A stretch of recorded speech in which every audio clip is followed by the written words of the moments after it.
targets.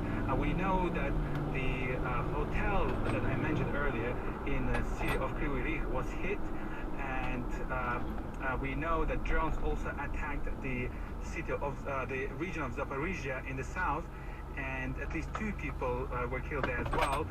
And the scale of this attack is perhaps not as big as it was yesterday when Russia launched more than 200 missiles and drones. But still, Ukraine had to pull all its resources to repel this attack. And in fact, President Zelensky has just announced that Kyiv had to use newly arrived F-16 fighter jets to intercept some of those missiles that Russia launched.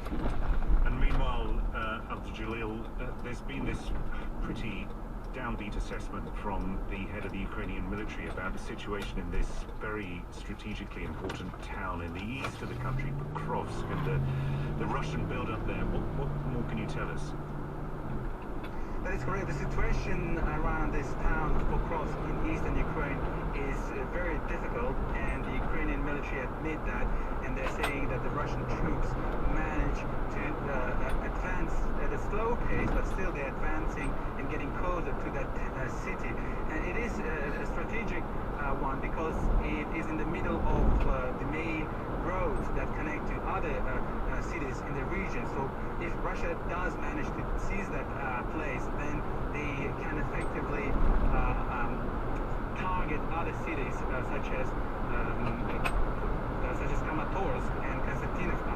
So they will be able to seize pretty much the entire Donetsk region. At least this position will allow them to do that.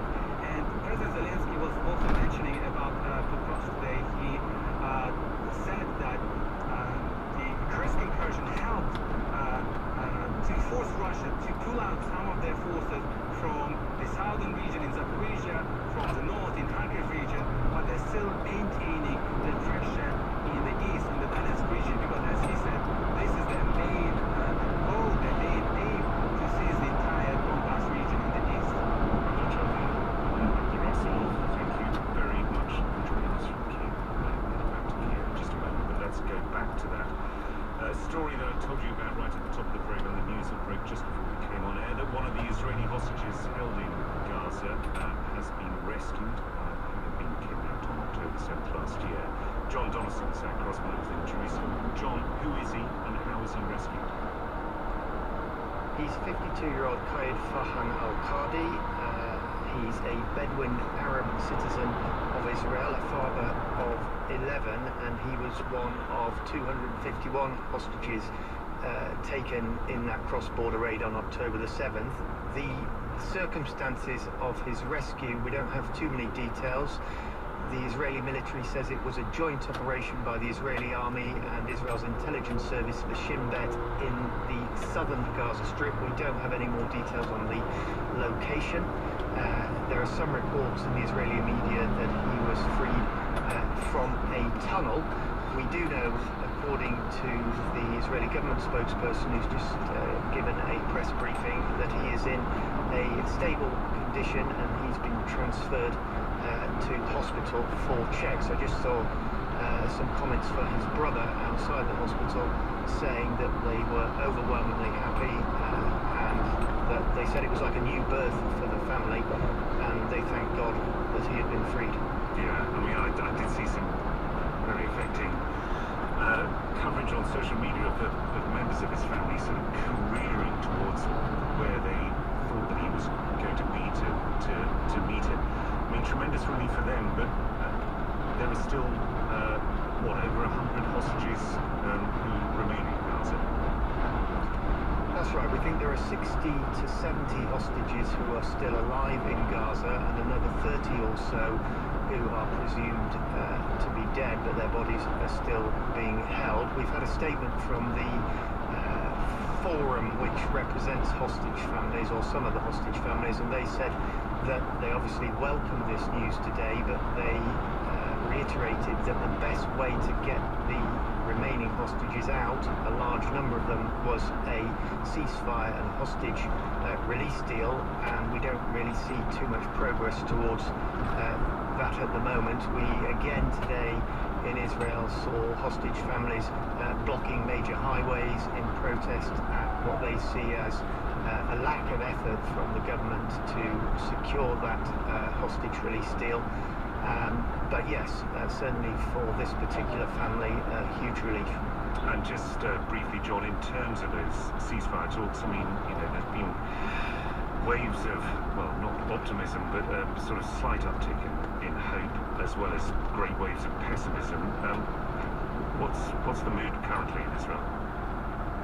Well, I think the pessimism's probably still winning. Those talks are still ongoing in Cairo with Egyptian, Qatari and American officials trying to get this bridging proposal accepted, but Hamas has poured scorn on the idea that the Americans have said last night that progress is being made. They're not even taking part in these talks. They say Israel has changed the terms of the deal they signed up to back in July, and no, there's not a great sense of optimism that a deal is close. John Johnston in Jerusalem, thank you very much for joining us. Let's head back to Kiev now. We heard from our correspondent there about the second night of missile strikes. One of those who had a terrible night's sleep in the capital is Sophia, and I spoke to her just before we came on. You're hitting the nerve there. Well, the schedule of my sleep has been very disrupted for the last night. I managed to sleep 4 hours on the night before 3. The results of that, you're sleepy, you're not able to function properly, and you get frustrated because of that. So I would say that's kind of a situation. And on top of that, there is the fear that a Martin missile is going to hit nearby and how you or your family could get affected. So you're exhausted. Tell me about just getting by day to day through the day. Things like your supplies of energy and food and drink, and just your daily routine. Talk me through that. Besides the siren, if you forget about the sirens and the threats, life is still challenging with electricity cuts because it affects everything in your daily life. For example, for me, I have an electric stove, so if there is no electricity, I can't cook any food, neither do a cup of coffee or tea or anything. So I have to adjust my schedule according to the electricity schedule, which means sometimes cooking at 2 a.m. in the morning for the next day. You can't cook in bulk as well because you don't have electricity, so you don't have a refrigerator. Therefore, you have to cook on a daily basis, and that depends on the electricity. Laundry is a problem as well because no electricity, no laundry, hot water for showers because of the boiler. If there is no electricity, you wouldn't be able to have a hot shower.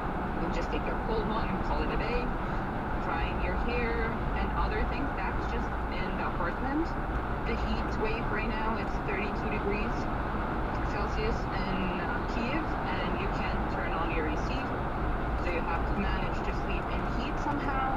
There could be possibility of water outages because there is no electricity. Other things outside of the house is you need to charge your phone all the time, and if you don't have electricity, you have to go to a coffee shop or somewhere else to charge your phone, laptop, etc. The network becomes very bad as well. I think some of the stations not having electricity, so you wouldn't have Wi-Fi to connect to the world, but also your mobile network is going to be very bad. ATMs and banks are not working, all of them, and not properly, so you would go to a branch to withdraw money or put money, and they would say there is no electricity, so you'll have to go to another branch that is 30 minutes walk from here, for example. So it does put a challenge on your daily life. You have to adapt, you have to change your schedule, and it does put a lot of frustration.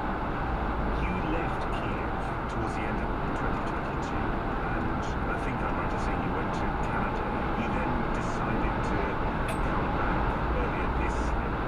Tell me why you decided to come back and how long you were intending to stay.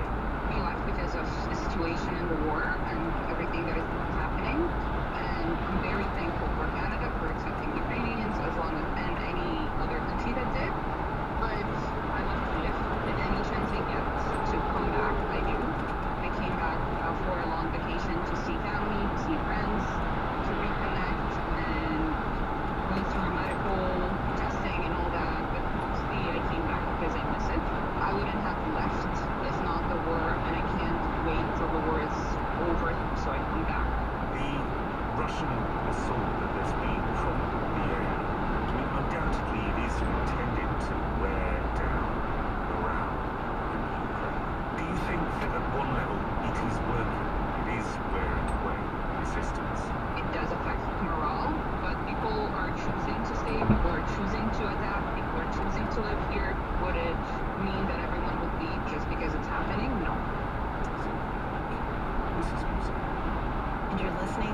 say director of Spirit of the Beehive, a director's re-examination of his past becomes a reflection on memory, time, and the power of cinema, now playing in film form. Tickets at filmforum.org. With the enhanced WNYC app, you can do it all. Listen to WNYC Radio Live, catch up on podcasts, and read stories from Gothamist and NPR. Download the WNYC app at wnyc.org/app. World Service and live from London, this is News Hour, me, Tim Franks. In all his years as the Secretary General of the United Nations, Antonio Guterres has reserved some of his strongest, even angriest language on dangers of climate change. This week he's in Tonga at the Pacific Island Forum Leaders Meeting as one of his UN agencies, the World Meteorological Organization, says that the Pacific Islands are facing a triple threat: warming waters, rise in sea levels, and growing acidity because of carbon dioxide. The BBC's Katie Watson has been speaking to Mr. Guterres in Tonga.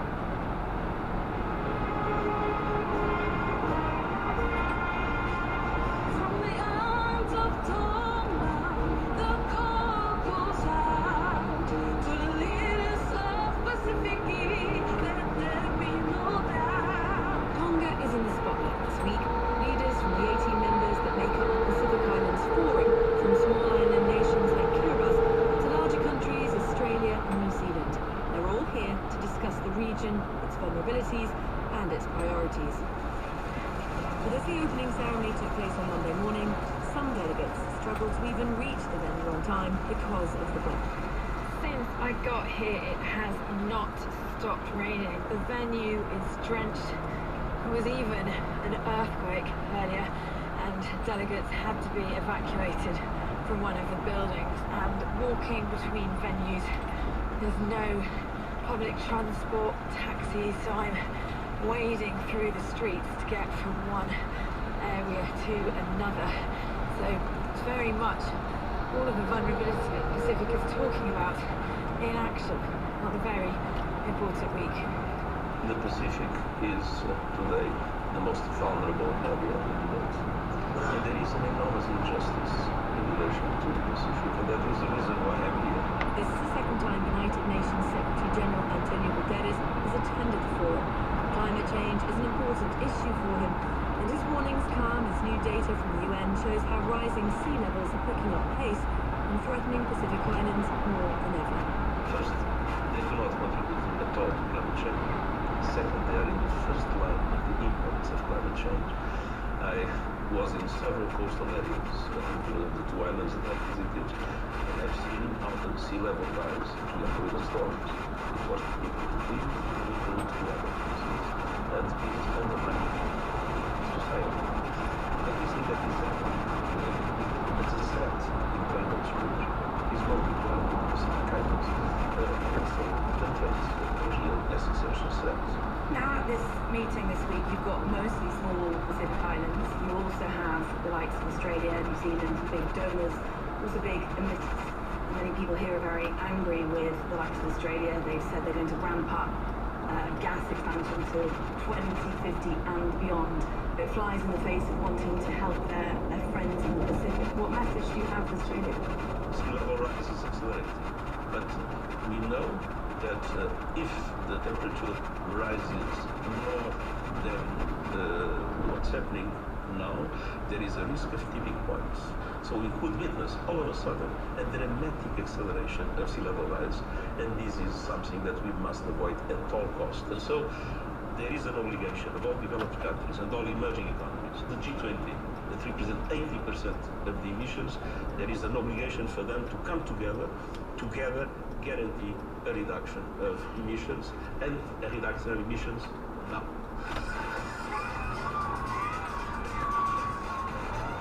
Not far from the venue was a street parade taking place, dancers representing many Pacific Islands.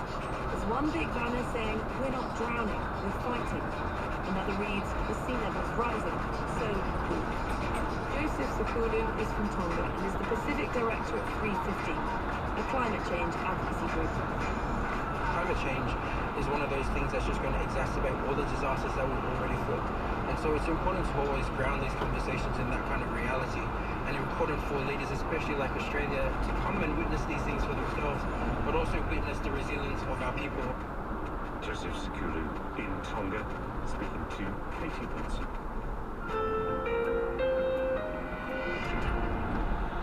Canada has now joined the United States and the European Union in imposing a whacking tariff on imports of Chinese-made electric vehicles. For Canada, it'll be 100% surtax. Canadian officials say that China unfairly subsidizes its EV industry.